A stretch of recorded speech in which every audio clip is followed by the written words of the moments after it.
خۆشەویستانم جارێکتر سڵاوتان لێبێت و بە خۆشحاڵیەوە بەردەوامین لە پێشکەشکردنی پرۆگرامەکەمان دکتۆر ئازاد سڵاوت لێبێ. سڵاو خۆشتان. فەرمووەتوانێت وەڵامی پرسیارەکە بێتەوە.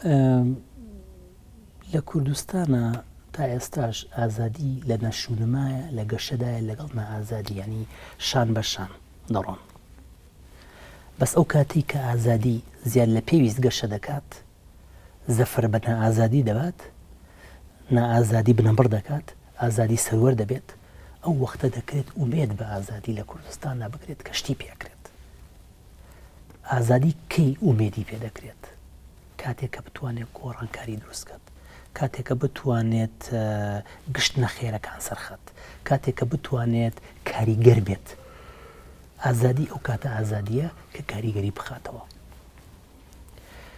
68یەکان ئەزموونیان هەیە لە ڕوونکردنەوەی ئازادیە. پرسیارەکەی من ئەمە دکتۆر ئازاد، بێگومان شۆڕشی 68 لە فەڕەنسایە شۆڕشێک بوو بەرهەمی کۆمەڵێک واقعی دیاریکراوە بکە لەو کۆمەلگایە بوونی هەیە، واقعەکە تایە سیستمێکی خوێندنی خراپەیە، سیستمێکی نادات پەروەر لە پەیوەندی نێوان ئینسانەکان و ڕەگەزە جیاوازەکانی کۆمەلگایە بوونی هەیە، خەونێکی ڕاستەقینەیە بۆ بەدیهێنانی ئازادی و ڕستیاکردنی مرۆڤ لەمانەیە. لە کۆمەلگای کوردیشە بە هەمان ئەندازە بە هەمان شێوە ئەم کەڵەکە بوونە بەرفراوانان لە نەبوونی ئازادی پێویست، لە نەبوونی دادپەروەری، لە جوزان سەروەر نەبوونی یاسا لەمانەیە لە کۆمەلگای ئێمە بوونی هەیە. پرسیارەکەی من ئەمەیە بۆ لەوێ شۆڕشی 68 ئەخڵقێنرێکە گۆڕانکاری گەوراکات و دوای 40 ساڵ کۆمەلگای فەڕەنسی لەسای دەستکەوتەکانی ئاژی، بەڵام لە کوردستانە شوباتێک ڕوودەدات بەبێ دەستکەوتی ڕاستەقینە ئەچنەوە ماڵەوە یان کۆتایی بە کۆپشاندانەکانە هێنرێت. پخوترین وەڵام دوو وەڵامە بەڕاستی. یەکێکیان ئەوەیە تێنەگەیشتن لە دۆز. تاکی فەڕەنسی تێگەیشتنی بۆ دۆزی خۆیە بۆ ئەو هەلوو مەرجە سیاسی و کۆمەڵایەتی کە تێکەوت لە ماڵەوە، بڵێن لە ناو خێزان، لە زانکۆ و باوچیشی یان دایکی کە کاریە کرد یا براکە یا خوشکەکەی کە کارێک کرد لە کارگەکانە. تێگەیشتنی بۆ ئەو دۆزە هەبوو، ئەو دۆزە قینێکی تیا دروست کرده بوو، پێویست بۆ قینە لە شەقامە بڕژێت. شوباتیەکان یا ئێمەی کورد تێگەیشتنمان بۆ دۆزی خۆمان نەبوو. تێگەیشتنەکە بێ ئەندازە کەم بوو، نیوەچڵ بوو. هەر بۆشە خەباتەکەی نیوەچڵ کرد. بۆیە خەباتەکە ناشێ ناکرێ بەراورد کرێ بەو خەباتە نێودەوڵەتیانەوە. خەباتێکە بێ ئەندازە لۆکاڵیە، وەک خەباتێکی لۆکاڵی ئەمێنێتەوە، چونکە ئەوانەی کە هێناویەتی ئێمەی نەخستە حاڵەتێکەوە کە 20 ساڵی تر بڵین ئێمە قەرزاری شوباتیەکانین، بۆیە ئێستا ئاواژین. ئێستاش فەڕەنسیەکان کچەکان پێیان وایە، بۆ نمونە مەسەلەی پەرەسەندنی بزوتنەوەی فێمینیزم لە فەڕەنسا لە دوای 68ەوە لەگەڵێ ڕۆوە خۆیان بە قەرزارباری ئەو دۆزە دەزانن کە 68 بۆ یانی شیاو کرد. باشە، مەبەستی من ئەوەیە 2011 توانی چی شیاو کات بۆ نەیتوانی ئەو شتانی کە ئەبووایە شیاوکرێن شیاوی کات. یەکێک لە بۆ نەیتوانی ئەو تا من وەڵامەکە دەدەمەوە، بۆ نەیتوانی ئەو شتانە شیاوکە کە ئەبێ شیاوکرێن و چی شیاو کرد. کێشەکە لێرەدا ئەوەیە هزر تێکەڵ نەبوو بەو کردە سیاسی کە لەو کاتەدا لە پیادەکردندا بوو. ینی تێگەیشتنێک نەبوو بۆ ئەبێ من بێمە سەر شەقام، بۆ ئەبێ من چالاکەوانێکی سیاسی بم. ئامانجی من لەمە چییە؟ ئایا بۆ دژایەتیکردنی پارتێکی سیاسیە لە شارێکی دیاریکراوە و بەس کە ئەمە بەشی ئەوە ناکە خەباتی سەرشەقامی لێ دروستکرێت؟ تێکەڵکردنی خەباتی سەرشەقامە بە هەندێک جۆر لە ئەزمموی سیاسی کوردی کە ئێمە ئەزمونێکی چاکمانتیایەوەکو خەباتی شێرزەمینی و خەباتی ناو دۆڵ و شاخ و ئۆردوگاکان و چی کە ئەوە یارمەتیمان نادات، چکە خەباتی سەرشەقام خەباتێکی زۆر حساسە، خەباتێکی زۆر تایبەتە، خەباتێک کە تۆ لە ڕوبەڕووبوونەوەدا یەکتر دەبینێت. ئەو یەکتر بینینانە کۆمەڵی مەرجی تایبەتی هەیە. ئەو مەرجانە لە 2011 نەبوو بەڕاستی. بۆ لەبەرەوەی 2011 ئامانجە گەورەکانی دەستنیشان نەکرد بوو، بەس 68یەکان ئامانجە گەورەکانیان دەستنیشان کرد و ڕۆژ بە ڕۆژیش بەڵام ئەو هەیەخستە سەری. بەنامەیە ئەو بەنامەیە یا ئەو دیکۆمنتەی کە هەفتەی شەبات پێشکەشی حکوومەتی کرد لە کۆمەڵێ داواکاری هەندووکەی و کۆمەڵک داواکاری داهاتوویشی لە خۆگرتە بوو لەوانە جاکردنەوەی حیزب حکوومەت سەر بەخۆی دادگاکان ئازادکردنی جیراوانی سیاسی هەموو ئەوانە ئەجەندای گرنگ نەبوون کە تعبیر لە بوونی دیدێکەکە لەم گروپەیە. بێگومان بەڵام گشت دۆزی سیاسی گشت دۆزی کوردستان سیاسی نییە و گشت دۆزی سیاسی کوردستان ناتوانێت تاچێکی تازەی کوردیمان بۆ دروستکات. گرفتەکەی ئێمە تەنها ئەوە نییە کە بڵین شوباتی 2011 توانێ وتاری سیاسی کوردی بگۆڕێت. وتاری سیاسی کوردی ناتوانێت تاک دروستکات. وتاری سیاسی کوردی معمەل نییە وەکو چۆن معمەلەی خاولیمان بۆ دروستەکە تاکمان بۆ دروستکە. کێشەکە لێرەدا ئەوەیە تا ئێستا تاشی کورد لەوە تێنەگەیوە کە خۆی بێ دروستکات. بەڵێ دکتۆر ئازادەشێک لەو پرسانەی کە تا ئێستاشی لەگەڵا بە لە هەفتەی شەبات و ئەوانەیە قسەی لەسەر دەکرێت خوێندنەوەی ئەو ڕووداوانەیە بابەتێکی گرنگی گفتوگۆکردنە ئەوەش بریتیە لە کاراییەکی گەورەی ئاڕاستەی ئاینی و تەوژمی ئاینی لە ناو خۆپیشاندانەکان و فەسای خۆپیشاندانەکانە. هەندێک توێژەر وای دەخوێنەوە هەندێک ڕا لە خوێندنەوەی ئەمە پێیان وایە ئەمە نمونەیەکی باشە لە پێکەوە گونجانی ئاراستەی ئاینی و نائاینی لە کوردستانە کە پێکەوە کاریان کردو بۆ بەدیهێنانی کۆمەڵێک ئامانجی هاوبەش وەکو داواکردنی باشکردنی مؤسسەی سیاسی لە کوردستانە و بەدیهێنانی دادپەروەری و هەتا دوایی ڕایشی دیکەشێ پێچەوانی ئەمە رەخنەیەکی تود لەمە دەگرێت. ئەوش پێی وایە کە لە ڕێگەی ئامادەبوونی بەردەوامی گوتاری ئاینیەوە لەناو فەزای خۆپیشاندانەکانە ئەم گوتارە ئاینیە کۆدێتای کردووە بەسەر فەزا و دنیابینی گشتی خۆپیشاندانەکانە و ئەمە وای کردووە کە هەم ئەم گوتارە ئەم بەجەماوەری نەبێەوە نەتوانێت کۆمەڵێ چەمکی مرۆڤ دۆستی ڕاستەقینە وەکو ئازادی تاک ئازادی ژن ئازادی مەدەنیەکان و ئازادی کۆمەڵاتەکان لە بەرچاو بگرێت لە خۆپیشاندانەکانە. تێگەشتنی تۆ بۆ ئەم ڕۆژە چییە و زیاتر کام تێزە بە واقعیتر و بەزانستیتر دەبینی بۆ خوێندنەوەی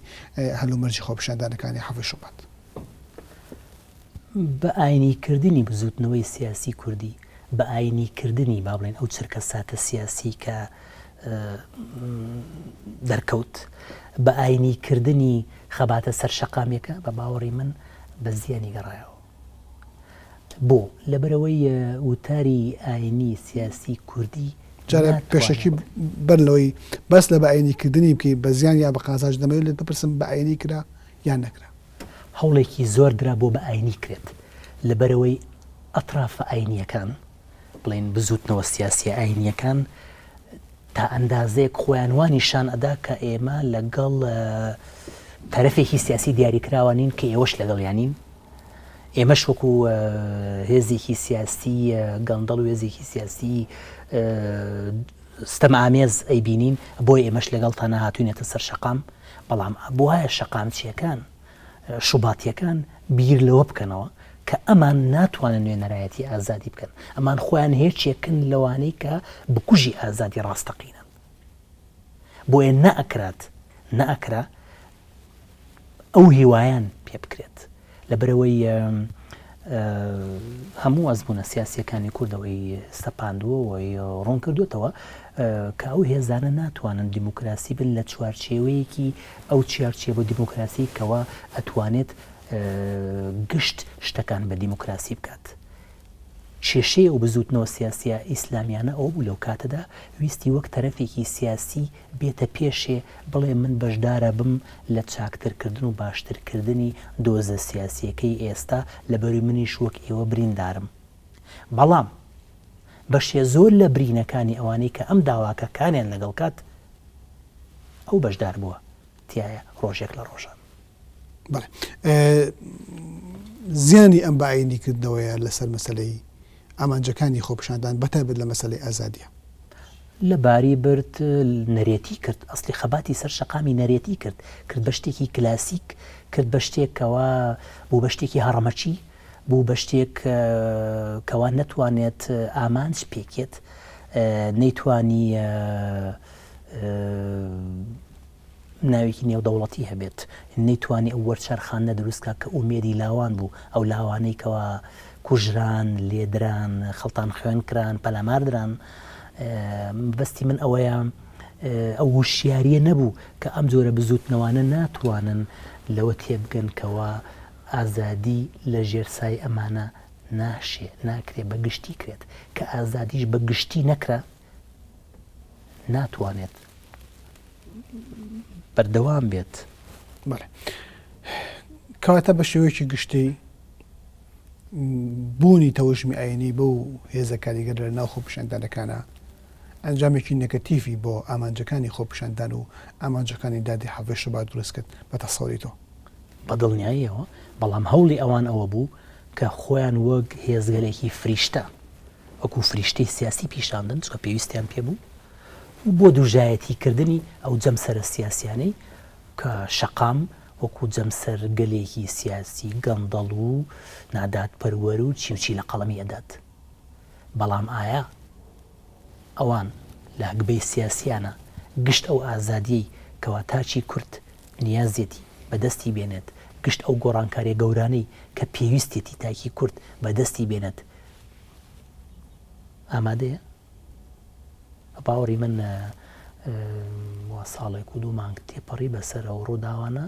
گەلێک ئێستاکە لەوە تێگەیشتووە کە ئەم جۆرە هێزانە ناکرێت ئومێدی گەورەیان پێ بکرێت. ئومێدی گەورە تەنها بەلاوا نەکرێت بە تاچی کورد دەکرێت ئەو تاکەی کە لە دۆزی خۆی تێدەگات تەنها تاچی کورد دەبێت تێڕامان لە دۆزی خۆی بکات کە ئایار کە بڵێن کە هیچێک لە هەرشتە جوانەکانی ئایاریەکان ئەوەیە ئەمیشە تێڕامانیان بۆ ڕەفتاری سیاسی ڕۆژانیان هەبووە لە دەموەختی ڕووداوەکان. بەڵام ئەگەر ئەم هەلومەرجی هەرێمی کوردستان بەراوردکەین بە هەلومەرجی بەهاری عەرەبی وڵاتانی دیکەی بەهاری عەرەبی ئەو ئاماژەیەمان پێ نادات بە ئەندازەیەکی زۆر کۆپیکردنەوەی ئەزمموی وڵاتانی دیکەی عەرەبی بوو. بۆ نمونە ئێمە لە میسر کۆمەڵێک دەرکەوتەی گرنگی خۆپیشاندانەکان سەرنجمان ڕادەکێشێ. بۆ نمونە بوونی وتاری ئاینی لە ناوجەرگەی خۆپیشاندانەکانە و کارایی بەهێزی هێزە ئاینەکان با حکمەوەی کە خاوەن پێگە و نەفوزی جەماوەری زۆرن بەتایبەت لە وڵاتێکی وەکو میسرە کۆبوونەوە لە ناوەندێکی گرنگی شارە و هەتا دوای ئەمانە ئەومان پێ ناڵێن کە ئەم خۆپیشاندانە سەرەڕێی بوونی سیستەمکاری گەورە خۆپیشاندانێکی خۆڕەسک نەبوو یان بەڵام خۆڕەسک بوو سوود لە ئەزمموی باشە و وزەی کاریگەری خۆپیشاندانەکانی دیکەی میسر و تونس و شوێنی تر وەرگیرا بۆ بەهێزکردنی ئەزممون و وزەی خۆپیشاندانەکان لە هەرێمی کوردستانە. تا ڕادێکی زۆر چونکە لەبەر ئەوەی وتاری ئیسلامی سیاسی جیهانی عەرەبی کە وتاری سیاسی ئیسلامی کوردیش لەگەڵی ڕۆ دەوێت کاوێژی کاتەوە و لاسایی کاتەوە ئەوەیە کە وتاری سیاسی ئیسلامی لە جیهانی عەرەبی لەو کاتەدا و لە ئێستاشدا تا ڕادێک لە ئایندەشدا کاری لەسەر دەکەن بەس لەسەر وەستا و چۆن ڕۆژئاوا ڕەفتاریان لەگەڵەکە ئەوەیە کە دژایەتیکردنی شارستانی ڕۆژاوە دیموکراسیەت و واتای ئازادی لە ڕوانگەی ئەم وتارە سیاسیەوە بریتیە لە شتێکی ڕۆژئاوایی شتێکی پوچ بۆیە یەکێ لە دروشمەکانی یەکێ لە لافیتەکانی میستریەکان لە دەموەختی کەوا هەموو ڕژا بوونە ساحی تەحریرەوە ئەوەیە لا للدیموقراطیە الغەربیە یعنی وەرزبوون لە ڕۆژئاوا وەرزبوون لە شتەکانی ڕۆژئاوا مافی مرۆڤ و دادپەروەری و دیموکراسیەت نەک لەبەرەوەی ئەو شتانە بە هیچی نەگەیاندون نا لەبەر دووشت یەک لەبەروی ڕژێمە سیاسیەکانی جیهانی عەرەبی زۆر خۆیان لە ڕۆژئاوا نزیک کردبەوە ڕۆژئاواش هەمیشە لە ڕووی سیاسیەوە بەکاریان نیەبرد دووش ئەو ڕقەی کەوا ئیسلام لەم ناوچانە هەیەتی لە ڕۆژئاوا ئەو ڕقە مێژوویەکە هەمیشە سەرهەڵەداتەوە و هەندێک برین چۆن سەرهەڵەداتەوە ئەمە هەمیشە واکات ئەمان کۆکنین لەگەڵ ڕۆژئاوا هەمیشە ڕۆژئاوا وەک ئەوی ترێکی دوژمن وەک ئەوی ترێکی کۆلۆنیالی وەک ئەوی ترێکی چی دەبینن بەس لە هەمان کاتە ئەوان زۆرینەیە و ئەوانەی کە وتارە سیاسی ئیسلامی لە ئێستادا دادەڕێژن نایانەوێت لەوە تێبگەن کە ڕۆژاوە بریتیە لە چەند هێزێکی جیاواز وەک ناوچەکانی ئێمە نییە بریتی بە لە یەک یان دوو هێز ڕۆژاوە بریتیە لە چەند هێزێکی جیاواز بریتیە لە باشە و خراپە و ئەوانەی ئەهلی باشن ئەوانەی کە لەگەڵ چاکەدان لەگەڵ مافان ڕۆژ بە ڕۆژ زیاد دەکەن کەواتە قسەکردنە ڕۆژ ئاواییەکان لەسەر مافی مرۆڤ لەسەر مافی ئاژەڵ ڕێزگرتن لە ژینگە دادپەروەری و چی بۆ وتاری ناسیۆنالی عەرەبییان وتاری ئیسلامیزمی عەرەبی کە زۆر جیاوازنی لە هەندێک ڕوانگاوە لە وتاری ناسیۆنالیزمی عەرەبی داخلە دڵن بەرامبەر بە ڕۆژاوە ڕقیان لە ڕۆژاوایە لەبەرەوە ئەوانەیە هەموو شتەکان خۆیانە بێ خۆماڵی بێ عەرەبی بێ ئیسلامی بێ ئەمەش دیسانە و پەیوەندی بە هەندێک شتی تریشەوەیە نەک هەر ئەوەی کەوا ڕژێمەکانیان دەستی تێکەڵ بوو لەگەڵ وڵاتە ڕۆژئاوایەکان و بەکاردەبران نەک هەر ئەوەی کەوا تااقەتیان چووە لە واژە ڕۆژئاوایانە و پیان وایە بەرەو هیچ شوێنێکیان نابە لە کاتێکا ڕۆژئاوای بەرەو زۆر شوێن بردووە بەڵواتانە کێشەکە لێرەدا ئەوەیە چەپ بیری سوسیالیزم لە جیهانی عەرەبیدا هیچ نەکردە بووە دیسانە ئەمەشە چێتە خانەیەکی ترەوە خانەی ئەوەی کۆیلایەتی بۆ سنتەر بۆ مەرکەز بۆ نمونە یەک لەو شتانی 1970ەکان هەمیشە دژایەتیان نەکرد جۆنەگرتن بوو لە مۆسکۆ جۆنەگرتر بوو لە وتارە گڵۆباڵ هینە تۆتالیتاریەکان جۆنەگرتر بوو لەو هێزە سیاسیانەیەکەوە لە خشتەمانە بات بۆ نمونە لەو دەمەداکەوە 1970ەکان کەوتبوونە سەر شەقامەکانەوە پارتی کۆمۆنیستی فەڕەنسی بە سەرکردایەتی زۆر ماشێ لە ئێتلافا بوو لەگەڵ حکومەتی دۆگۆلە پێی وا بوو کەوا وەکو دێگۆلیەکان بیریانە کردەوە پارتی کۆمۆنیستی فەڕەنسی کە ئەوانەی لەسەر شەقامن ئاژاوەژێڕن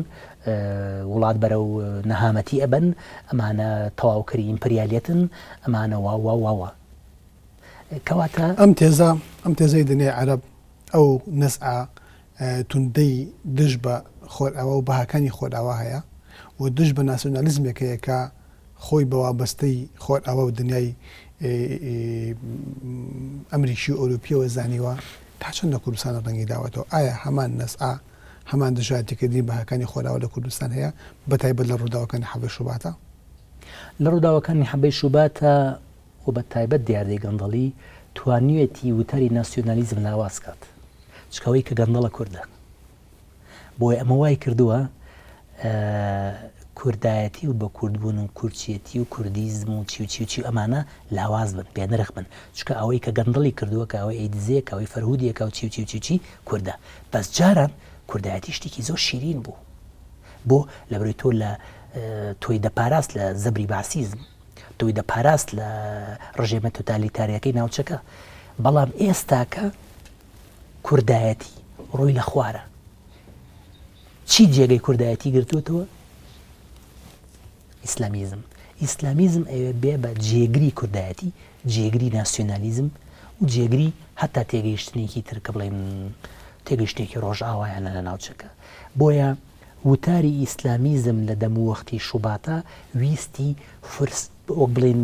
فرسەت هێبوو کەوا هەموو شیاویەکان بۆ خۆی بقۆزێتەوە خۆی وەک دژە جەمسەرێک پیشاندات بەڵام ئەو دژاتیکردنەی کە دژاتی بەهاکانی کۆمەلگای خۆرئاوایی پێ بکرێت بۆ نمونە دژاتی دیموکراسی دژاتی مافی مرۆڤ دژاتی لیبرالیزم بە شێوەیەکی ڕوون لەناو گوتاری خۆپیشاندانەکانە ئەم دژاتی نیشان نەدراوە چی لێرە لە کوردستان چی لەوێ لە جیهانی عەرەبی چیش ئیسلامیەکانی هەندەران چکە نابێ لە بیرمان چیە لە ڕۆژئاوا لە هەندەران ئیسلامێکی زۆر هەیە چکە بڵێن لە دوای ساڵانی هەشتاکانەوە خەڵکێکی زۆر بووە بە پەناهەندە مەبەستم لە جیهانی عەرەبیەوە هەڵاتونە لە ڕژێمە دیکتاتۆرەکانەوە هەڵاتون و ئێستا پەناهەندن لە فەڕەنسا و لە بەریتانیا و لە ئەسکەندەنافیا و چۆ ناو جەرگەی ئەمریکاش ئەمانەش هاوشێوە نین بیرکردنەوەیان بەشێکیان تەماشاکردنیان بۆ ڕۆژئاوا ئەوەیە کە ئێمە بڵێن شتە نەرێتیەکانی خۆمان بپارێزین ئەوەی کەوا لە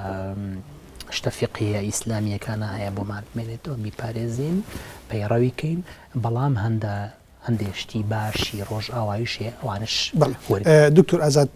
ئەمەوێت دو پرسیارم ئەوە بێ بۆ بەڕێزت لەژێر خوێندنەوەی ئەو هەلومەرجەی کە لە کوردستانە هەیە لە دوای ڕووداوەکانی هەفتەی شوبات ئەگەر گریمانی ئەوە بکەین حەفتەی شوبات بکو بەشێک لە پێداویستیەکان بۆ بەرجەستەکردنی خەونی ئازادی خواسی ئینسانی کورد سەری هەڵابێت و وەکو وەڵامدانەوەیەک بە خەونی عەدالەتخوازی مرۆڤی کورد بە کۆتایی هێنان بە ئیستیبدادیەت و بە نەبوونی ئازادی لە هەموو کایەکانی حیات. پرسیارەکەی من ئەمەوەیە لە دوای حەفتەی شوباتەوە پێشبینی تۆ بۆ ڕەوشەکە و بۆ بزوتنەوە کۆمەڵایەتەکانی هەرێمی کوردستان چێ؟ باوەڕت وایە ئەگەری هاتنەکایەی جۆرێکی دیکە فۆرمێکی دیکە لە خەباتی سەرشەقام لە کوردستان هەیە و ئەگەر هەیە ئەم جاریان دووبارەکردنەوەی ئەزمموی هەفتەی شوبات دەبێت یا شتێکی جیاواز؟ بە باوەڕی من پەیوەندی بە هەندێک لایەنەوە هەیە چێرنەوەیە چۆن ئیداری سیاسی کوردی ڕەفتار دەکات بۆ لەمە بەدووە، چۆن ڕەفتار دەکات بە فیعلی دەیەوێت خۆی پاکاتەوە، پاکڕەوشتی بخاتە ناو سیستەمی سیاسی کۆمەڵایەتیەوە، یان تەنها بەڕواڵەت قسە لەسەر لە ناوبردننی گەندەڵی و هەندێک دیاردەی نەزۆک و قێزەوەن بکات. مەبەستی من ئەوەیە لەسەر ئەوە چاوە چۆن وتاری سیاسی کوردی گەشە بەخۆی دەدات کە ئەوەش پەیوەندی بەو ئیدارە سیاسیوەیە کە لە ئێستادا هەیە، هەروەها چۆن تاچی کورد ڕەفتار لەگەڵ ئەم جۆرە تێگەیشتە سیاسیەکە کە بڵین ئیدارەی سیاسی ئیدا بەجۆیە. مەبەستی من ئەوەیە چەند ئەم ئەتوانێت باوەڕ بەخۆی بێنێ کە ئەوی ئەوان دەیڵێن ڕاستە، بەڵام کێشەکە لێرەدا هەر ئەمە نییە، کێشەکە لێرەدا ئەوەیە دەرکەوتنی هێزە سیاسی ئیسلامیەکان لە جیهانی عەرەبی مەترسیدارە بۆ سەر ناوچەکە، بەڵام مەترسیدار نابێت کاتێک ئەوانیش وەکو ڕژێمە دیکتاتۆرەکان هەمان شت دووبارە بکەنەوە و ئەو کاتە تاچی جیهانی عەرەبی بێزاری دەرببڕێ بەرامبەر بەو هێزە سیاسی ئیسلامیانە و بکەوێتە ڕەخنەکردنی ئەو هێزە سیاسی ئیسلامیانە و نیشان درێکەوە ئەم جۆرە بزوتنەوە ئیسلامیە سیاسیانەی کە ئەمڕۆ دەسەڵاتیان بەدەستەوەیە هیچ نەکردن، وەک ڕژێمە دیکتاتۆرەکان دەستیان هەیە لە ڕاوڕووتی و خوڵقاندنی نادات پەروەری و بێمافی. بەڵێ زۆر سوپاس بەڕێز ئازاد، دکتۆر ئازاد حەمام، تۆژەری بواری فەلسەفە، زۆر سوپاس بۆ وەڵامانەوەی پرسیارەکانیەمە و سوپاس بۆ ئامادەبوون لە پرۆگرامەکەی ئێمەیە. بینەرانی بەڕێز خۆشەویستانم، سوپاس بۆ ئێوەش تا ئەم کاتە بینەرەی پرۆگرامەکەمان بوون، بە ئومێدیەوەی پرۆگرامەکەمان جێگەی سوود و ڕەزامەندی ئێوە بێت و تا ئەڵقێکی دیکەی بەرنامەی چاوپێکەوتن و میوانداریکردنی کەسێکی دیکە. سوپاس بۆ ئێوە و کاتێکی خۆش بۆ هەموو لایەک. زۆر سوپاس دکتۆر ئازاد.